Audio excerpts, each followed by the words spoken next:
President. The Majority Leader. Mr. President, on the border, when it comes to fixing our southern border, the American people demand that elected representatives prioritize action over rhetoric. It's the easiest thing in the world to do what many Republicans have done this year and done year after year. Come to the floor, complain that the border is a mess, and then do just about nothing to fix the problem.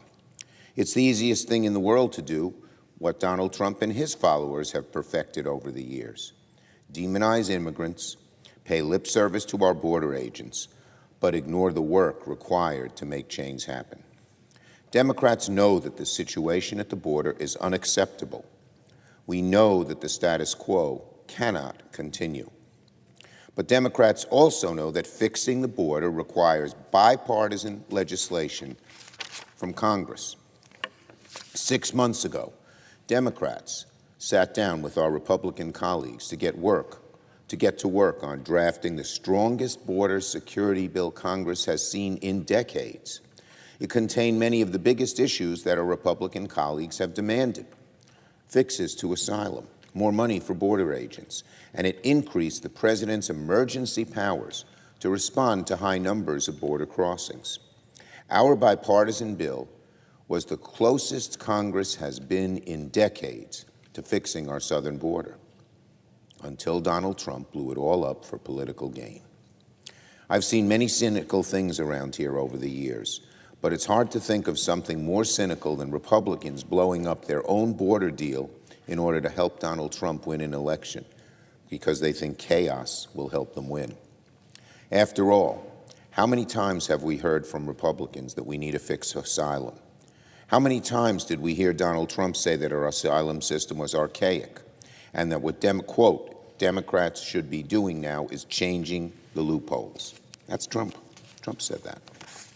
How many times did we hear our Republican colleagues say on the floor things like, quote, we've got to redo our asylum laws, unquote, as my colleague from Florida has said?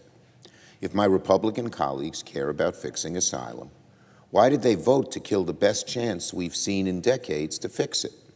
If my Republican colleagues care about our border agents, why did they vote against a bill that would have hired 1,500 more agents and given them more tools to stop the flow of drugs and weapons? If my Republican colleagues truly believe the system is broken, why did they vote against a bill that would have provided more immigration judges, more asylum officers, and had the support of the very conservative Border Patrol Union? 2 words is why: Donald Trump. It was Donald Trump who didn't like that Congress has finally reached a deal on border that would have taken away a key issue for him on the campaign trail. It was Donald Trump who made clear that exploiting the border is great, but actually fixing the problem is not. I know this is a frustrating issue for millions of Americans. Many of us who want to solve the problem on both sides of the aisle are frustrated as well. Republicans are going on and on and on about the border, but facts are stubborn things.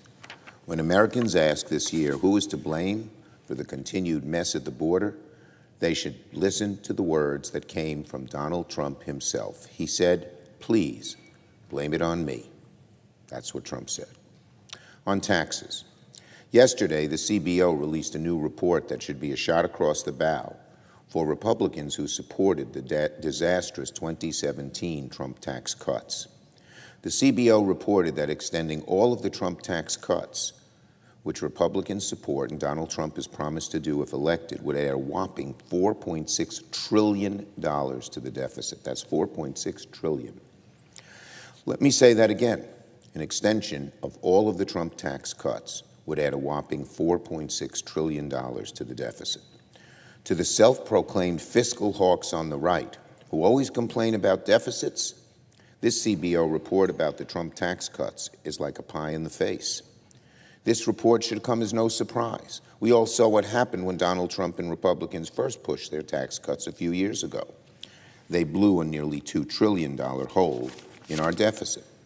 They left American families out to dry, with no trickle-down stemming from the benefits, for the very wealthy and the largest corporations. The Trump tax cuts were a dud for our economy and a political loser at the same time for the Republican Party. So I ask my Republican colleagues, are they really willing to double down on the disastrous Trump tax law and blow a $4.6 trillion hole in our deficit? Are my Republican colleagues, who claim to be the party of fiscal responsibility, so desperate to help the very wealthiest few and large corporations that they'd add another $4.6 trillion to the deficit? Do my Republican colleagues believe so deeply in giveaways to the ultra-wealthy that they would let programs like Social Security and Medicare, which millions of Americans rely on every day, would they let them run dry? If nothing else, this shows how out of touch Republicans are this shows how out of touch Republicans are with working and middle-class America. The American people don't want tax cuts that overwhelmingly favor the wealthiest few and corporations. They want a fair and equal tax code that works for everybody. While Republicans keep pushing terrible tax giveaways for the wealthy and cuts to Social Security and Medicare, Democrats continue to deliver meaningful results for the American people. This week, for instance, we learned that U.S. will triple its domestic chip manufacturing by 2032, thanks to our CHIPS and Science Act. This is great news for both American jobs and the American economy. It's exactly what we envisioned when we were working on the bipartisan CHIPS and Science Act, a new wave of tech jobs, a new wave of scientific research, and a revival of federal investment in the technologies of the future. Under President Biden and Democratic leadership, America is on the right track. Now on the FAA. Mr. President, later today, the Senate will vote on cloture on FAA reauthorization. We hope to get this done today to keep the FAA funded and operational before tomorrow's deadline. The work we're doing on FAA is going to have practical consequences for millions of Americans who travel by air every single day. So senators have every reason in the world to continue working together on a bipartisan basis to get this done. If we let funding for the FAA lapse, it could be disastrous for the safety of our skies and the efficiency of our airports. Thousands of employees might be furloughed. Air traffic controllers would be forced to work longer and extra hours. Funding for infrastructure projects would be halted.